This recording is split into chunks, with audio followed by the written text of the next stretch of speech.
Hello, what's up mga perds? Sa video na ito ay nag-roam show na naman ako sa RG. At ang priya ko lang dito ay ang Layla nila, hahaha.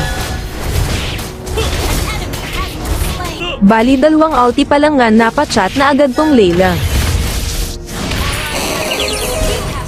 Kulit ko daw, hahaha. Syempre dahil importante ka sa akin ikaw talaga ang uunahin ko lagi. Ayaw mo nun sa dinami-dami nyo, ikaw ang napili ko. So hanggang matapos na ang game halos sa kanya lang nabuhos atensyon ko.